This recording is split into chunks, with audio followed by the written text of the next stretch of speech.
Software ইন্ডাস্ট্রির যে কোনো সেক্টরে আপনি কাজ করতে পারবেন যদি 3টা স্কিল আপনি গ্যাদার করতে পারেন এবং ওই 3টা স্কিলের কম্বিনেশনে আপনি হয়ে উঠবেন best version of software industry. So প্রথমে আমি ওই 3টা স্কিল সম্বন্ধে আলোচনা করব এবং ওই 3টা স্কিলের কম্বিনেশন কী কী জব সেক্টর আছে তা নিয়ে আলোচনা করব। সো 3টা স্কিলের মধ্যে প্রথমে আপনার টার্গেট রাখতে হবে লিনাক্স। লিনাক্স শিখলে আপনার পুরো ফাইল সিস্টেম সম্বন্ধে ধারণা হয়ে যাবে, কীভাবে ডাটা স্টোর থাকে এবং সার্ভার সম্বন্ধে ধারণা হয়ে যাবে, সার্ভারে কীভাবে ডাটা স্টোর থাকে এবং অপারেটিং সিস্টেম সম্বন্ধে ধারণা হয়ে যাবে এবং বেসিক্যালি একটা কম্পিউটার কীভাবে অপারেট হয় সফটওয়্যার এবং হার্ডওয়্যারের কম্বিনেশনে পুরো সিস্টেম সম্বন্ধে আপনার ধারণা হয়ে যাবে। তাছাড়া আছে বিভিন্ন ফাইলের পারমিশন, সিকিউরিটি ইস্যু, সব কিছুই আপনার নখদর্পণে চলে আসবে যদি আপনার লিনাক্সের ধারণা থাকে। সেকেন্ড হলো নেটওয়ার্কিং। আপনার যদি নেটওয়ার্কিংয়ের ধারণা থাকে, বেসিক্যালি কীভাবে ইন্টারনেট কাজ করে সেই সম্বন্ধে আপনি জানতে পারবেন এবং বিভিন্ন নেটওয়ার্কিংয়ের ইস্যু সম্বন্ধে আপনি ধারণা করতে পারবেন এবং ওইগুলা সলভ করতে পারবেন এবং বিভিন্ন সিকিউরিটি ইস্যু নিয়ে আপনি কাজ করতে পারবেন। ইন্টারনেটের বিভিন্ন সাইবার সিকিউরিটি রিলেটেড ইস্যু নিয়ে আপনি কাজ করতে পারবেন। সো নেটওয়ার্কিংয়ের স্কিল থাকলে পুরো ইন্টারনেট দুনিয়ার পুরো কোর কনসেপ্টে আপনার হাতে থাকবে। এবং ফাইনালি আপনাকে প্রোগ্রামিং ল্যাঙ্গুয়েজ শিখতে হবে। সো থার্ড, আপনাকে পাইথন প্রোগ্রামিং ল্যাঙ্গুয়েজ শিখতে হবে। পাইথন প্রোগ্রামিং ল্যাঙ্গুয়েজের অনেক মজার একটা বিষয় হলো সব সেক্টরে এটা নিয়ে কাজ করা যায়। বেসিক্যালি এটা সফটওয়্যারের সব দিক নিয়ে কাজ করা যায়। সো আপনি 3টা স্কিল যেমন লিনাক্স, নেটওয়ার্কিং এবং আপনি প্রোগ্রামিং ল্যাঙ্গুয়েজ যদি পাইথনের ধারণাটা রাখেন, তার সাথে যদি আপনি ভার্সন কন্ট্রোল সিস্টেম গিটের স্কিলটা অটোমেটিক্যালি চলে আসে, যেহেতু লিনাক্স কেউ ইউজ করতে পারে। যে লিনাক্সের কথা আমি বললাম, যদি কেউ লিনাক্স শিখে অটোমেটিক গিট, বেসিক্যালি ভার্সন কন্ট্রোল সিস্টেমের মধ্যে গিটের স্কিল অটোমেটিক চলে আসে। সো আহামরি এত কঠিন কোনো কিছু না। সো আপনি যদি ওই 3টা স্কিলের সাথে গিটের স্কিলটাও অ্যাড করতে পারেন, সো আপনি হয়ে যাবেন best version of software industry. So কেন 3টা স্কিল গ্যাদার করলে আপনি best version of software industry হয়ে যাবেন, তা সেজন্য আপনাকে বুঝতে হবে বেসিক্যালি কোন কোন সেক্টর রয়েছে আপনাকে ওই কাজ করার। এই 3টা স্কিলের কম্বিনেশন আপনি কোন কোন সেক্টরে বেসিক্যালি কাজে লাগাতে পারবেন। সো এই 3টা স্কিল যে সেক্টরগুলোতে কাজে লাগাতে পারবেন তার মধ্যে প্রথমেই হলো সাইবার সিকিউরিটি।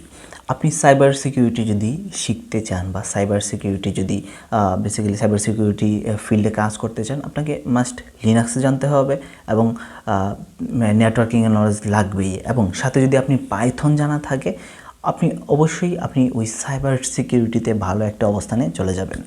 তারপর ওয়েব ডেভেলপ যারা করেন তাদের ওই ব্যাকএন্ড ইঞ্জিনিয়ার যারা ব্যাকএন্ডে কাজ করেন তাদের পাইথন জানা থাকলে ব্যাকএন্ডে কাজ করা যায়। সাথে যদি লিনাক্সের লিনাক্স জানা থাকে, সেহেতু ফাইল পারমিশন সম্বন্ধে ধারণা থাকে, সো লিনাক্স জানা থাকলে অবশ্যই একটা ফুল সাপোর্ট দিয়ে থাকে। এবং বর্তমান বিশ্বে সবচেয়ে বেশি হট টপিক বা সবচেয়ে বেশি ডিমান্ডেবল যে টপিকটা, সেটা হলো যে ডেটা সায়েন্স এবং আর্টিফিশিয়াল ইন্টেলিজেন্স। ওই 2টা সেক্টরে বেসিক্যালি পাইথন দিয়ে কাজ করা হয় এবং রিসেন্ট ইন ফিউচার 5 থেকে 10 বছর ওই ডেটা সায়েন্স এবং আর্টিফিশিয়াল ইন্টেলিজেন্সের অনেক বেশি বুম হবে অ্যাকচুয়ালি বলা যায়। সো আপনার পাইথন শেখা থাকলে আপনার ওই সেক্টরে কাজ করতে পারলে আপনি আলটিমেটলি আপনার ওই নেক্সট 5 থেকে 10 বছরে আপনার ওপরে আসলে স্কিলের দিক দিয়ে কেউ এগিয়ে থাকবে না। তাছাড়া পাইথন দিয়ে গ্রাফিক্যাল ইউজার ইন্টারফেস তৈরি করা যায়। বিভিন্ন টুল কিট রয়েছে যেমন পাইকিউটি, WX পাইথন। সো ওই টুল কিট দিয়ে ইউজার ইন্টারফেস তৈরি করা যায় খুবই সহজে। এবং পাইথনের অ্যাপ্লিকেশন তো আছেই, পাইথন দিয়ে উইন্ডোজ অ্যাপ্লিকেশন তৈরি করা যায়। সো পাইথনের অ্যাপ্লিকেশন, পাইথনের বিভিন্ন গেমস রয়েছে, গেমস তৈরি করা যায়।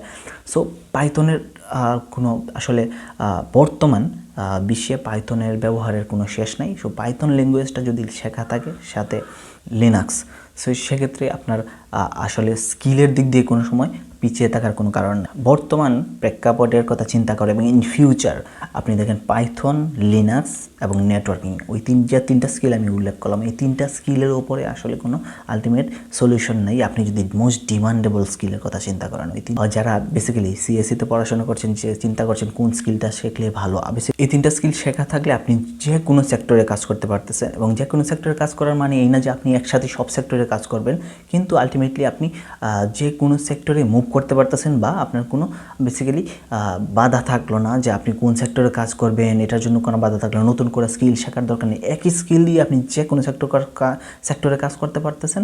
So that is the most important. এবং বেসিক্যালি বর্তমান বিশ্বের সবচেয়ে ডিমান্ডেবল স্কিল ওইটাই, ওই তিনটা স্কিলই, এবং ইন ফিউচার ওই তিনটা স্কিলের উপরেই বেসিক্যালি ইন্ডাস্ট্রিটা, সফটওয়্যার ইন্ডাস্ট্রিটা দাঁড়িয়ে থাকবে।